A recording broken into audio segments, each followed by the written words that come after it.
एक बार कंफर्म कर दीजिए।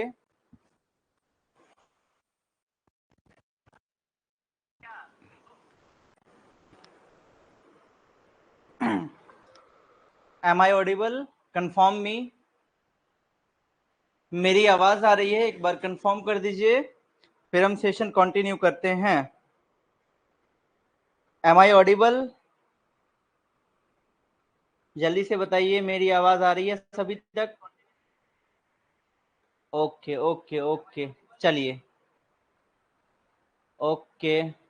कौन कौन है अभी? शुभकांत, जय श्री राम, चांदनी, वर्षा, प्रियंका, सौरभ, दीपा, आशुतोष, मनोहर। चलिए, थैंक यू। ओके, सभी को गुड इवनिंग। सभी को गुड इवनिंग। हाँ जी, चलिए बिना देरी के हुए स्टार्ट करते हैं हमारा आज का सेशन, जिसमें हम पढ़ने वाले हैं सीड के बारे में, फ्रूट के बारे में, और भी आगे जो स्ट्रक्चर्स आएंगे, एपोमिक्सिस के बारे में, पॉलीएम्ब्रियोनी के बारे में, वो सब आज हम डिस्कस करने वाले हैं। Very good evening Deepa, very good evening Chandni, very good evening Chandan. चलिए, सो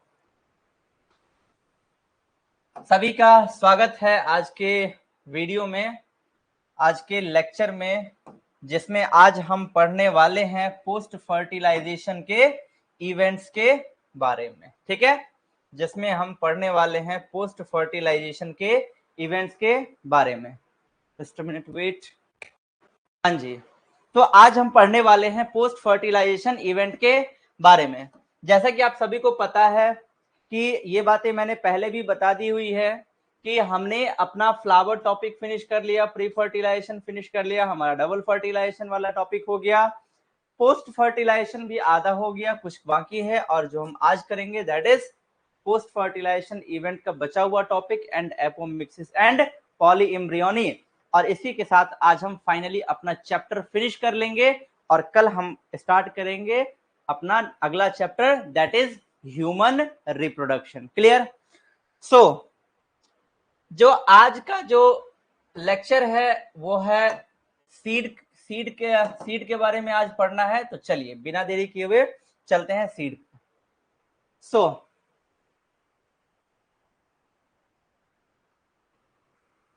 जल्दी से आजा भाई। चलिए, ओके, वीडियो लैग वगैरह तो नहीं कर रहा? सारा चीज ओके है? चलिए, बहुत बढ़िया। सो याद कीजिए, मैंने बतलाया हुआ था कि जो फर्टिलाइजेशन होता है, यानी कि एंजियोस्पर्मिक जो प्लांट होते हैं उनमें क्या होता है? डबल फर्टिलाइजेशन होता है। क्लियर? उसके बाद मैंने बतलाया हुआ था कि जब फर्टिलाइजेशन हो जाता है तो फर्टिलाइजेशन के बाद जो सीड होता है, सीड जो बनता है वो ओव्यूल से बनता है, यानी कि ओव्यूल कन्वर्ट होता है सीड में, ओव्यूल का जो वॉल होता है वो कन्वर्ट होता है सीड कोट में, यानी कि सीड के वॉल में, और जो फ्रूट होता है जो ओवरी होता है वो कन्वर्ट होता है फ्रूट में। ठीक है, ये मैंने वहां पे बतला दी हुई थी। तो आज हम यहाँ पे पढ़ने वाले हैं, वो हम पढ़ेंगे आज सीड के बारे में। तो देखिए, seed is the fertilized ovule, यानी कि जो ओव्यूल होता है, याद कीजिए मैंने बतलाया हुआ था कि जो फीमेल रिप्रोडक्टिव सिस्टम यानी कि गाइनोशियम वाला जो पार्ट था, गाइनोशियम वाले पार्ट में मैंने बतलाया हुआ था कि सबसे ऊपर वाला होता है ये वाला स्टिग्मा, यहाँ वाला स्टाइल, और सबसे नीचे में होता है ओवरी। ओवरी के अंदर होते हैं ओव्यूल। तो वही ओव्यूल जो होते हैं वो फर्टिलाइजेशन के बाद किस चीज में कन्वर्ट हो जाते हैं? वही कन्वर्ट हो जाते हैं सीड में। क्लियर? जिसके अंदर जो कि फ्रूट्स के अंदर होता है। और ये क्या है? ये फाइनल प्रोडक्ट है सेक्सुअल रिप्रोडक्शन का। सीड क्या है? सेक्सुअल रिप्रोडक्शन का फाइनल प्रोडक्ट है। सीड में क्या क्या चीजें होती है? सीड कोट, यानी कि सीड का वॉल। देखिए ये रहा सीड, और सीड का जो कोट है दैट इज सीड कोट। और क्या होते हैं इनमें? और इनमें होते हैं कॉटलिडन्स। देख लीजिए यहाँ पे ये रहे, इनको क्या बोलते हैं? कॉटलिडन्स। और एम्ब्रियो एक्सिस, यानी कि ये जो एक्सिस है दैट इज एम्ब्रियोनल एक्सिस। तो इसके तीन पार्ट होते हैं सीड में तीन चीजें होती है। द कॉटलीडन्स आर सिंपल, जो इनमें कॉटलीडन्स होते हैं वो बिल्कुल सिंपल होते हैं, जनरली थिक यानी कि हल्का सा मोटे होते हैं और थोड़े फूले हुए टाइप के होते हैं, यानी कि स्वेलोइन टाइप के, जो कि क्या करते हैं, फूड को स्टोर करते हैं। तो दिख रहा होगा आपको ये वाला पोर्शन, ये वाला जो पोर्शन है वो कैसा है, फुला हुआ पोर्शन है, और ये क्या करता है, सीड को स्टोर करता है। तो ये है डाइकोट, डाइकोट वाला सीड, और ये है मोनोकॉट वाला सीड, जिसमें कॉटलीडन सिर्फ एक ही होंगे, दैट इज मोनोकॉट सीड, और जिसमें कॉटलीडन दो होंगे दैट इज डाइकॉट सीड। इस चीज को याद रखिएगा। चलिए अगला, सीड फ्रॉम ओव्यूल, यानी कि ओव्यूल से जो सीड बने। अब उनके टाइप्स के बारे में देखते हैं कि सीड कितने टाइप के होते हैं। तो देखिए, एक होता है नॉन एल्बुमिनस सीड और एक होता है एल्बुमिनस सीड। सीड दो टाइप का होता है, एक होता है नॉन एल्बुमिनस सीड और दूसरा होता है एल्बुमिनस सीड। ठीक है, देखिए एंडोस्पर्म मैंने पिछले वाले क्लास में मैंने पढ़ा दिया हुआ था। तो यहाँ पे क्या बोल रहा है, जिनके पास एंडोस्पर्म होता है, वैसे सीड जिनके पास एंडोस्पर्म होते हैं उनको क्या बोलेंगे, एल्बुमिनस सीड, या फिर इसी का दूसरा नाम है एंडोस्पर्मिक सीड। याद रखिएगा, एंडोस्पर्मिक सीड। क्लियर है जी, कौन सा सीड, एंडोस्पर्मिक सीड। और वैसे सीड जिनके पास एंडोस्पर्म नहीं होते हैं, ये एम्ब्रियो डेवलप के दौरान पूरे कंज्यूम हो जाते हैं, उनको बोलते हैं नॉन एल्बुमिनस सीड या फिर non endospermic seed. Clear, clear है बात, क्लियर है बात। चलिए चलिए, मनोहर हाय, हेलो मनोहर जी, श्रुति वेरी गुड इवनिंग, आशा की वेरी गुड इवनिंग। चलिए, मैंने बतला दिया कि जो सीड होता है ये दो टाइप का होता है, एक होता है एल्बुमिनस सीड, वैसे सीड जिनके पास एंडोस्पर्म होते हैं उनको बोलेंगे एल्बुमिनस सीड, जैसे कि व्हीट गेहूं हो गया, मक्का हो गया, बर्ली हो गया, केस्टर हो गया, कोकोनट हो गया, सनफ्लावर, ये सारे के सारे क्या हैं, एल्बुमिनस सीड के एग्जाम्पल। वहीं यदि हम बात करें नॉन एल्बुमिनस सीड की, तो इसमें आ जाएंगे अब हमारे मटर आ जाएंगे, ग्राउंडनट आ जाएंगे, बीन्स आ जाएंगे, ये सारे नॉन एंडोस्पर्मिक सीड के एग्जाम्पल होंगे। क्लियर, चलिए very good.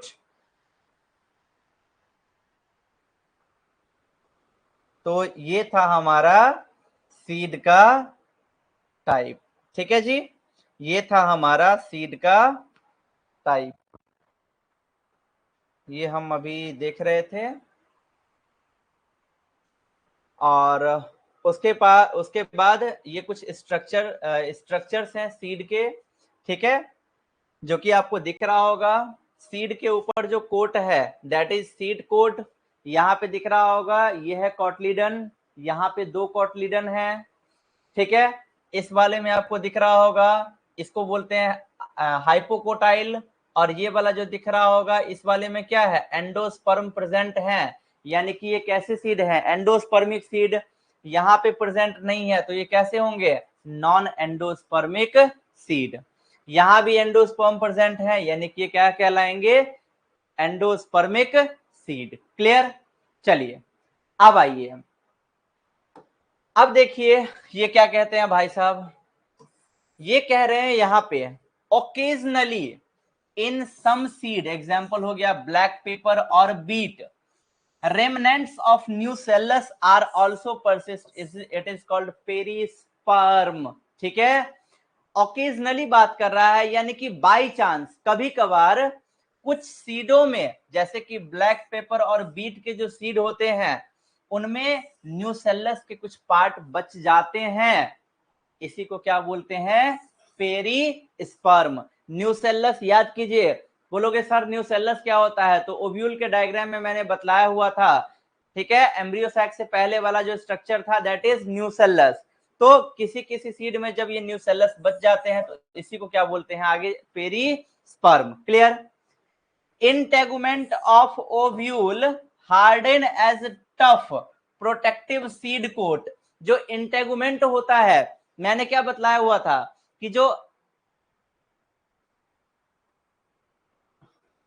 Okay okay okay okay आ जाएगा श्रुति, यदि नहीं आया है तो आ जाएगा।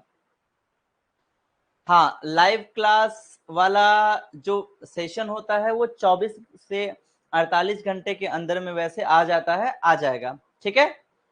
चलिए, इंटेगुमेंट मैंने बतलाया हुआ था कि जो ओव्यूल होता है, मैंने बतलाया हुआ था जो ओव्यूल होता है, ओव्यूल का जो दीवार होता है, ओव्यूल का जो वॉल होता है, उसी को बोले हुए थे इंटेगुमेंट। और दीवार का मतलब क्या होता है कि वो उसको प्रोटेक्शन प्रोवाइड करता है। तो यहाँ पे लिखा भी क्या है, जो ओव्यूल का इंटेगुमेंट है वो हार्ड होता है, टफ होता है, जो कि सीड को प्रोटेक्ट करता है। क्लियर। और उसी के पास एक स्मॉल पोर होता है जिसको बोलते हैं माइक्रोपाइल, जिसके थ्रू ऑक्सीजन और वाटर सीड के अंदर एंटर करता है। कब? जर्मिनेशन के दौरान, यानी कि सीड जब जर्मिनेट हो रहा होता है, यानी कि सीड जब प्लांट के रूप में कन्वर्ट हो रहा होता है, तो उस टाइम जो उसका स्मॉल ओपनिंग है माइक्रोपाइल, उसी के अंदर से ऑक्सीजन और वाटर इन सब का सप्लाई होता है। क्लियर। अब देखिए यहां पे ये मैंने बतला दिया जर्मिनेशन। जर्मिनेशन क्या होता है, यानी कि जर्मिनेशन वो पावर होती है, वो क्षमता होती है। जर्मिनेशन वो पावर होती है, वो क्षमता होती है जिसके द्वारा वो नए प्लांट में कन्वर्ट हो सकता है, दैट इज जर्मिनेशन। अब देखिए, एज द सीड मैच्योर, जैसे जैसे सीड मैच्योर होता है, it becomes dry by reducing water content. कितना? 10 to 15% मॉइस्चर बाय मास। ठीक है, यानी कि जैसे जैसे सीड मैच्योर होता है वैसे वैसे उसमें क्या होता है कि वाटर कंटेंट की कमी हो जाती है, जिसके कारण जो उसका मेटाबॉलिक एक्टिविटी है स्लो हो जाता है, जिसके कारण वो चला जाता है इनएक्टिव के स्टेज में। यानी कि हम बोल सकते हैं कि वो उस स्टेज में चला गया कि अब वो जर्मिनेट नहीं हो सकता है, अब वो नए प्लांट के रूप में कन्वर्ट नहीं हो सकता है, उसी को बोलते हैं डोरमेंसी। क्लियर। जर्मिनेशन किसको बोलेंगे? जर्मिनेशन बोलेंगे कि उसके पास जो क्षमता होती है, सीड के पास जो क्षमता होती है कि वो नए प्लांट के रूप में कन्वर्ट हो जाए, उसको बोलते हैं जर्मिनेशन। और डोरमेंसी किसको बोलते हैं कि जैसे जैसे सीड मैच्योर होता है वैसे वैसे उसमें वाटर कंटेंट रिड्यूस होने लगता है, जिसके कारण उसके बॉडी का मेटाबॉलिक एक्टिविटी स्लो हो जाता है और वो इनएक्टिव स्टेज में एंटर कर जाता है, उसी को बोलते हैं dormancy. Clear. After favourable condition, moisture, O2, suitable temperature, they germinate. और जब वो डोरमेंसी वाले इनएक्टिव, मैंने क्या बतलाया यहाँ पे इनएक्टिव है मतलब सोया हुआ है, ये नहीं कि वो मर गया है। तो डोरमेंसी का मतलब वो अभी इनएक्टिव स्टेज में है, बट ऐसा नहीं है कि वो मर गया है। ठीक है, तो वही यहाँ पे बोल रहा है कि आफ्टर फेवरेबल कंडीशन, यानी कि जब उसका फेवरेबल कंडीशन वापस आएगा, जब उसको मॉइस्चर मिलेगी, ऑक्सीजन मिलेगा, वाटर मिलेगा, सुटेबल टेम्परेचर मिलेगा, तो वो फिर से जर्मिनेट होगा और नए प्लांट के रूप में कन्वर्ट होगा। क्लियर। ये है सीड। आगे देखिए, एडवांटेज ऑफ सीड। सीड का एडवांटेज क्या क्या होता है इसको देख लीजिए। सीड का एडवांटेज क्या क्या है देखिए। Since pollination and fertilization are independent of water, seed formation is more dependable। यानी कि चूंकि पॉलिनेशन और फर्टिलाइजेशन तो वाटर पे इंडिपेंडेंट है, वाटर पे डिपेंडेंट नहीं है, इसीलिए जो सीड होता है वो ज्यादा डिपेंडेंट होता है वाटर पे, क्योंकि पहले से तो उसको वाटर का सप्लाई मिला नहीं है। दूसरा, better adaptive strategy for dispersal of to new habitat, it help the species to colonize in their areas। यानी कि जितना जल्दी वो सीड नए हैबिटाट को अडॉप्ट कर लेगा, उतना ही वो अच्छे तरीके से वहां पे जर्मिनेट कर पाएगा और नए प्लांट के रूप में ग्रो कर पाएगा। Clear? They have food reserve. जो सीड होता है ना, उनके पास कुछ रिजर्व फूड होते हैं, क्योंकि यदि उनके पास रिजर्व फूड नहीं होगा तो वो बहुत ही जल्दी मर जाएंगे। So young seedling are nourished by until they are capable of photosynthesis. जो सीड होता है, सीड के पास फूड रिजर्व होता है, यानी कि उनके पास कुछ फूड रिजर्व होता है, जिससे कि जब तक वो फोटोसिंथेसिस करने के लायक ना हो जाए, यानी कि जब तक वो प्लांट के रूप में कन्वर्ट ना हो जाए, तब तक सीड जो है सुरक्षित ढंग से रहे। तो ये 3 एडवांटेज थे सीड के। चौथा एडवांटेज देखिए सीड का क्या होता है। चौथा एडवांटेज क्या है भैया? Fourth advantage, the hard seed coat protects the young embryo. Seed coat का मतलब ही क्या होता है? मान लो बहुत ठंड लग रही है, मैंने एकदम कोट वोट चढ़ा लिया एकदम बढ़िया सा, तो वो क्या करेगा? कोट मुझे प्रोटेक्ट करेगा, मुझे प्रोटेक्शन देगा। सेम वैसे ही सीड के पास जो हार्ड कोट होता है वो यंग एम्ब्रियो को, यानी कि नया नया जो एम्ब्रियो है, देखिए सीड से नया एम्ब्रियो बन ही रहा है, तो इसको क्या करेगा? प्रोटेक्ट करेगा। Clear? Being product of sexual reproduction, they generate new genetic combination and variation। क्योंकि ये सेक्सुअल रिप्रोडक्शन का पार्ट है, सीड का, सीड फर्टिलाइजेशन, ये सब क्या है? सेक्सुअल रिप्रोडक्शन का पार्ट है, इसलिए इनमें नया जेनेटिक कॉम्बिनेशन और नए वेरिएशंस दिखाई देते हैं। Dehydration and dormancy of mature seed are crucial for storage of seed. It can be used as food throughout the year and also to raise crop in the next season। यानी कि food में यदि dehydration ना हो, food की sorry, यदि seed को dehydration ना हो, सीड को पानी की कमी ना हो और सीड डोरमेंसी स्टेट में ना जाए, तो बहुत से सीड ऐसे होते हैं जिनको हम 1 साल तक भी रख सकते हैं और अगले साल हम उनको कहीं पे लगा सकते हैं, जिससे कि वो नए प्लांट के रूप में कन्वर्ट हो जाए। क्लियर? अब देखिए viability of seed after dispersal. Dispersion यानी कि बन गया, निकल गया सीड, उसके बाद की कहानी। वायबिलिटी यानी कि कब तक वो रह सकते हैं, कब तक जिंदा रह सकते हैं, समथिंग लाइक लाइफ स्पान। ठीक है, something like life span. In a few species, the seeds are lost viability within a few months। यानी कि कुछ सीड ऐसे होते हैं जिनकी वायबिलिटी मात्र कुछ महीने होती है, वहीं कुछ ऐसे भी सीड होते हैं जिनकी वायबिलिटी सालों साल तक, बहुत साल तक होती है। क्लियर? कुछ सीड ऐसे होते हैं। सर 5 नंबर रिपीट कीजिए ना। ओके चलिए 5 नंबर, 5 नंबर बोल रहा है। देखिए प्रियंका बोल रही है कि सर 5 नंबर रिपीट कर देने के लिए, being products of sexual reproduction.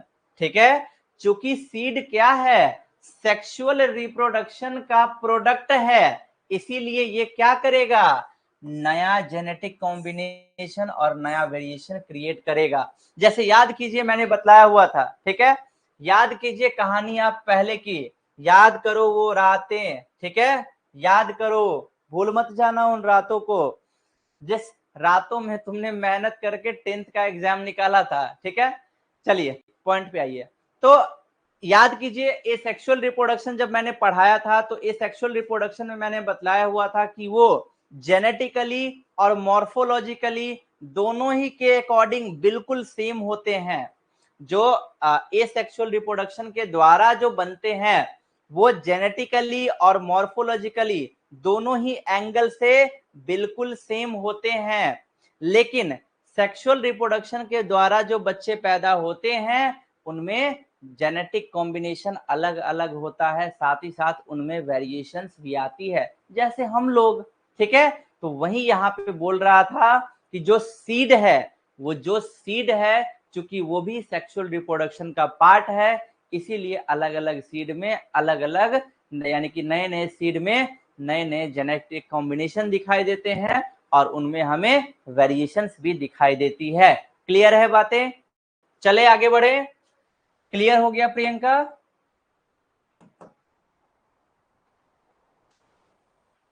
Clear है ये बात?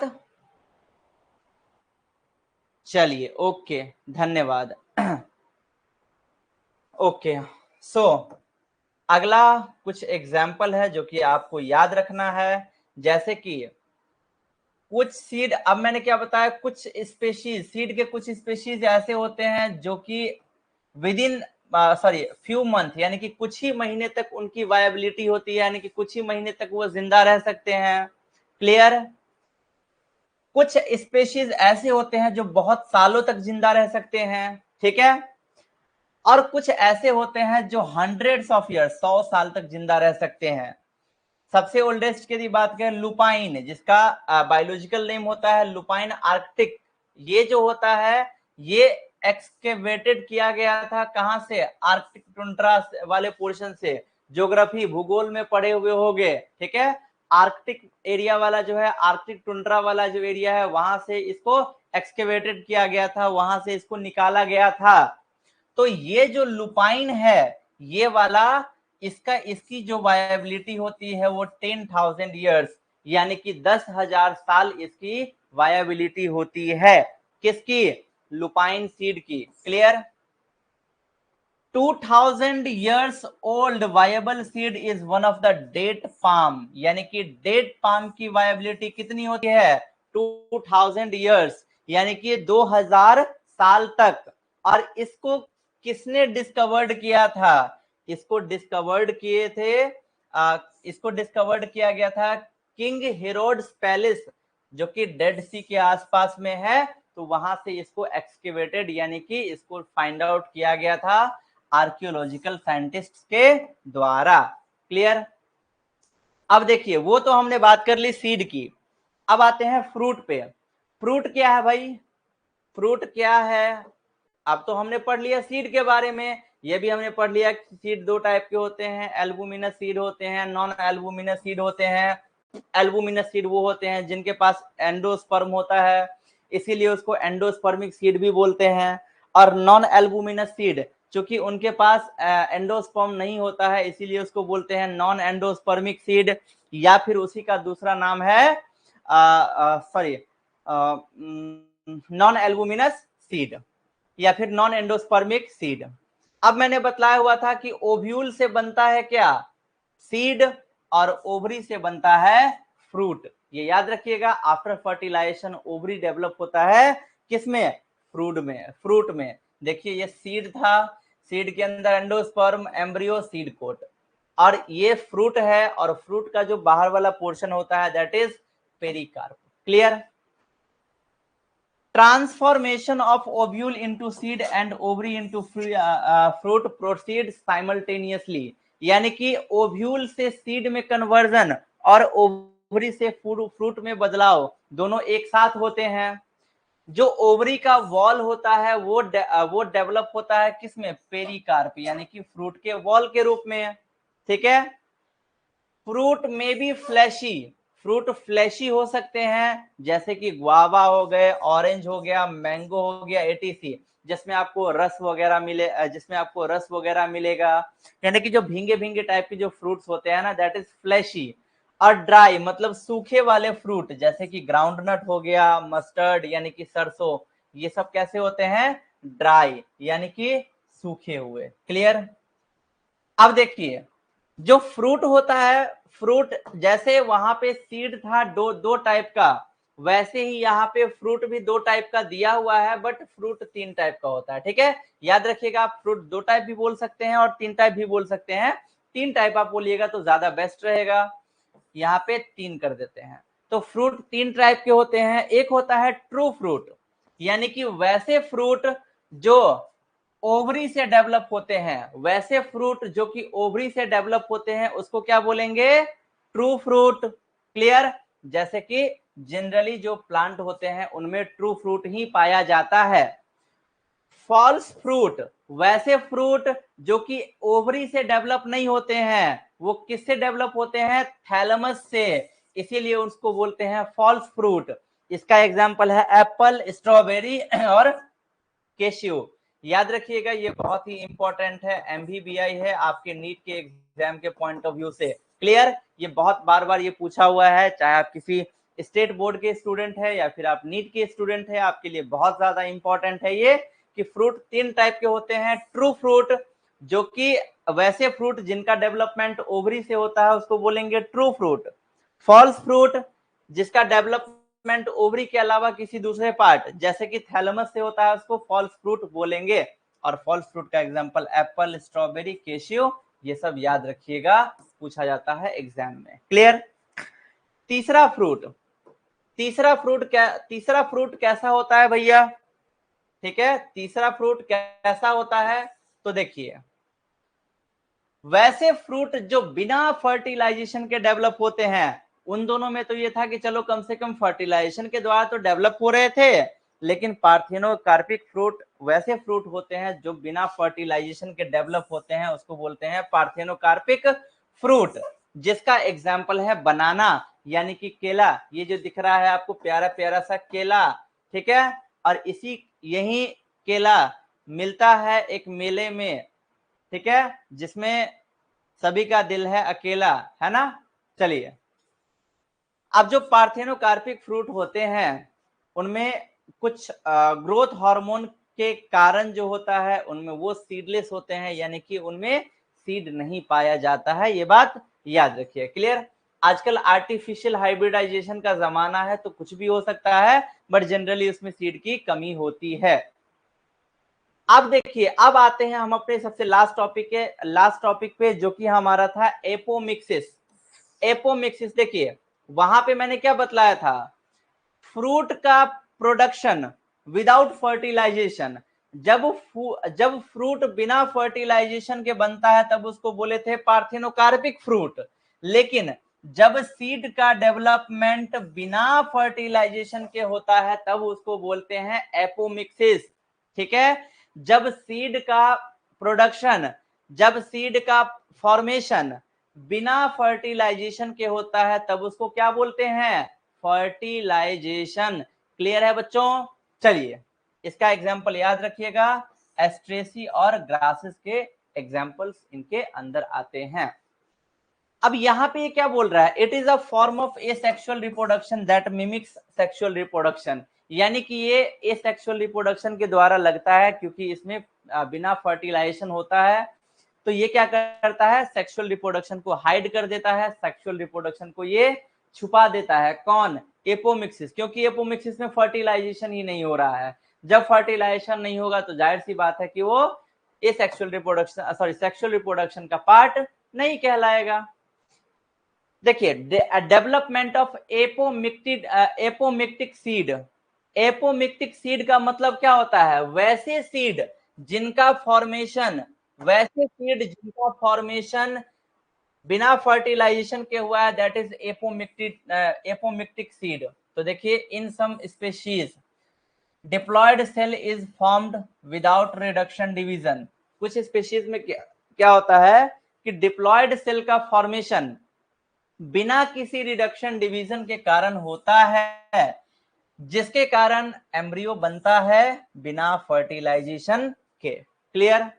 बहुत से स्पीशीज जैसे कि सिट्रस की बात करें या फिर मैंगो के वैरायटी की बात करें, जो उनके आसपास जो न्यूसेलर सेल होते हैं, ठीक है, वो क्या करते हैं, एम्ब्रियो सैक को डिवाइड करते हैं, और एम्ब्रियो सैक को डिवाइड करते हैं, और एम्ब्रियो सैक को डिवाइड करने के बाद उनमें क्या होता है, बहुत से एम्ब्रियो का निर्माण होता है। तो देखिए यहाँ पे, occurrence of more than one embryo in a seed, एक सीड में एक से ज्यादा एम्ब्रियो का मिलना, उसी को क्या बोलते हैं, उसी को बोलते हैं पॉली एम्ब्रियोनी। देखिए, पॉली का मतलब ज्यादा, एम्ब्रियोनी का मतलब भ्रूण, यानी कि जब एक सीड में हमें बहुत ज्यादा जब हमें एम्ब्रियो मिलेगा, उसी को क्या बोलेंगे, पॉली एम्ब्रियोनी। क्लियर, उसी को क्या बोलेंगे, poly embryony. And that is all about your sexual reproduction in flowering plant. ये था आपका पूरा का पूरा चैप्टर, जिसका नाम था फ्लावरिंग प्लांट। ठीक है, तो सभी को पता है, ये बताने की जरूरत नहीं है। ठीक है, बार बार अब नहीं बोलेंगे, सभी को पता ही है क्या करना है। सो अपने दोस्तों तक बस फैलाना है, ठीक है। जो इस वीडियो को कुछ टाइम बाद यदि YouTube पे देखोगे तो हो सकता है कि ये लास्ट डेमो वीडियो हो, इसके बाद आपको कोई वीडियो नहीं मिलेगी, इसके बाद आपको कोर्स सब्सक्रिप्शन के बाद ही आगे के चैप्टर आप पढ़ पाओगे। क्लियर? इसीलिए जल्द से जल्द आप लोग सब्सक्रिप्शन ले लो, अदरवाइज ये प्राइस हाई हो जाएगा, फिर हम भी कुछ नहीं कर पाएंगे, ठीक है। तो जल्द से जल्द जो लोग अभी तक सब्सक्रिप्शन नहीं लिए हो फटाक से सब्सक्रिप्शन ले लो, फिर मिलते हैं अपने लेक्चर में, ठीक है।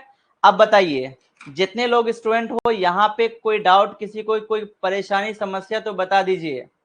मनीष हो गए, शुभकांत हो गए, वर्षा, आशुतोष, चंदन, आशा की, रागिनी, कृपया, श्रुति, Saurabh, Priyanka, Jai Shri Ram, Chandni, anyone have any doubt then ask to me.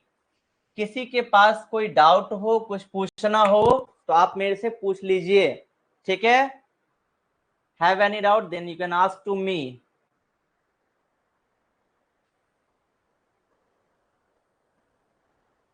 Manish कह रहे हैं एक बार ऑल रिपीट कर दीजिए सर। मनीष आप लेट आते हैं और ऑल रिपीट कैसे, पॉसिबल नहीं है, ठीक है। डाउट का मतलब ऑल रिपीट नहीं होता है ना दोस्त। ऑल रिपीट आपको रिकॉर्डेड सेशन मिल जाएगा तो उसमें आप फिर से एक बार शुरू से देख लीजिएगा, ठीक है।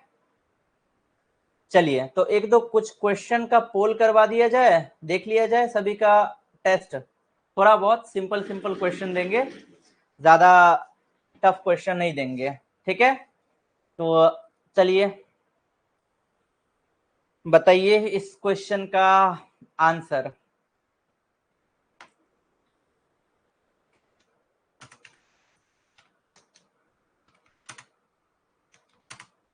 हाँ जी हम दे रहे हैं, अभी क्वेश्चन दे रहे हैं, फटाक से आंसर दीजिएगा आप लोग।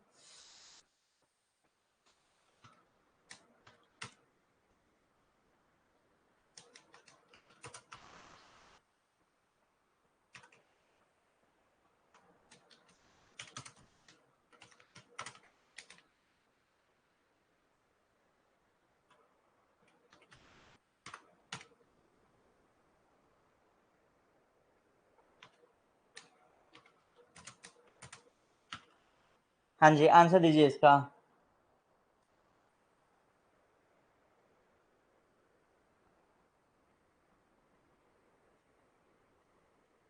फटाक से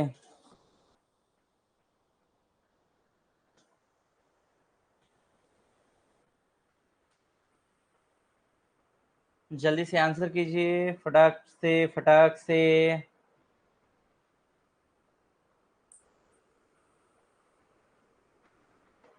हाँ जी अभी तक सिर्फ 5 लोगों का आंसर आया है, जल्दी से जल्दी। हाँ जी जल्दी।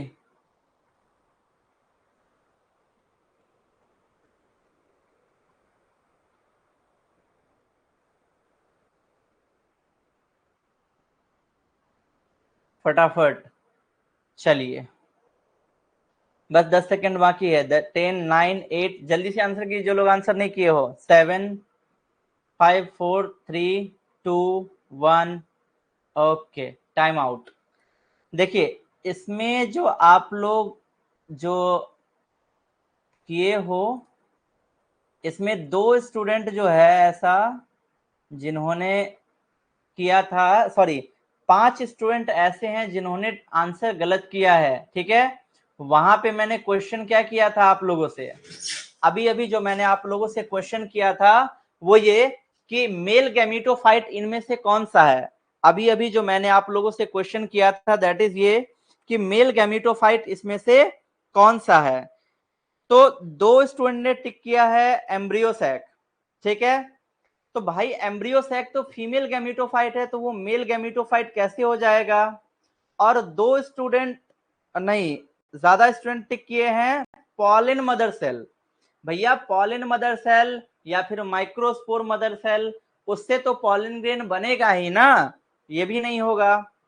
तीसरा एमएमसी पॉलिन मदर सेल का ही दूसरा नाम, तो भाई ये भी नहीं होगा। तो होगा क्या, none of these because male gametophyte is pollen grain. ठीक है, male gametophyte is pollen grain. तो आप लोग ध्यान दीजिए पढ़ाई पे, ऐसे दिक्कत होगा. ठीक है, रागिनी कह रही है पोल नहीं आया मेरे पास. ठीक है, पोल नहीं आया, आप खंभा को भेजते हैं. क्लियर, पोल नहीं आया तो खंभा को भेजते हैं. चलिए,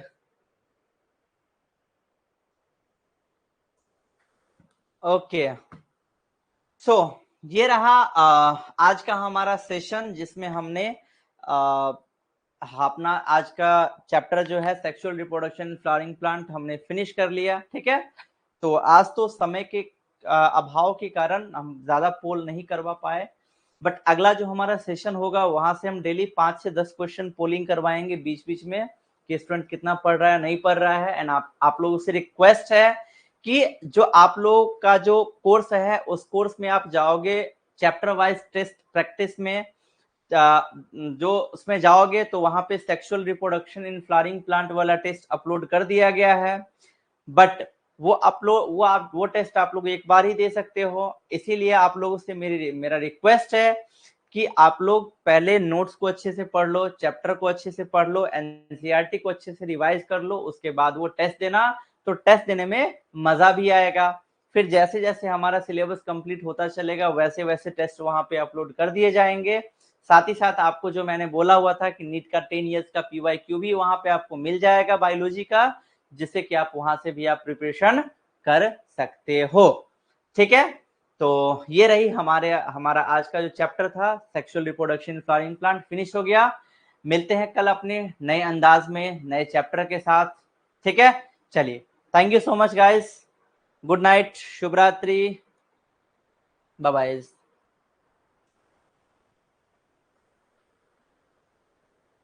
अच्छा, मनीष कह रहे हैं कि सर एनटीए ने जो ग्रेस मार्किंग दिया है इसको एक्सप्लेन करिए ना.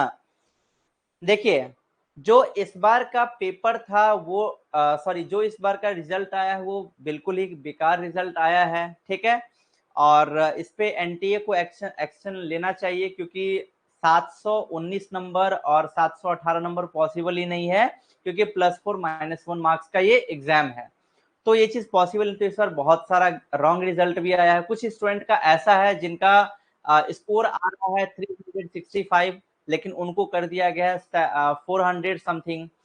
कुछ स्टूडेंट ऐसे हैं जिनका मार्क्स ज्यादा है लेकिन उनकी रैंक भी बहुत ज्यादा दे दी गई है, और जिनका मार्क्स कम है उनका रैंक कम दिया गया है. तो सर बहुत सा उलटफेर हुआ है, जिसके कारण कोलकाता हाईकोर्ट में इसका पिटीशन गया है, और उस कोलकाता हाईकोर्ट ने स्वीकार भी किया उस पिटीशन को. तो उन्होंने एनटीए को बोला है कि जो आपसे मतलब कि जो ग्रेस मार्किंग वाला सिस्टम हुआ है, फिर जो भी चीज गड़बड़ी हुई है, आप सभी का रिपोर्ट तैयार रखिए, हम कभी भी वो कर सकते हैं. रीनीट तो पॉसिबल नहीं है. रीनीट इसलिए पॉसिबल नहीं है बिकॉज सारा अर्थव्यवस्था खराब हो जाएगा, मेडिकल कॉलेजेस खाली हो जाएंगे, और टाइम भी उतना ज्यादा नहीं है, क्योंकि ऑलमोस्ट जून भी अब बीतने वाला है. इसीलिए उसी में इम्प्रोवाइजेशन करके, मतलब कि कोर्ट सबने, कोलकाता हाई कोर्ट ने भी अच्छा खासा एक्शन लिया है. So thanks to the justice कि ये अच्छा एक हो सकता है कि बहुत ही जल्द आपको 10 से 15 दिनों के अंदर में अच्छा खासा न्यूज उससे रिलेटेड आ जाएगा. ठीक है, थैंक यू सो मच. मिलते हैं अपने कल के क्लास में जिसमें हम पढ़ेंगे human reproduction. Bye, good night, शुभ रात्रि.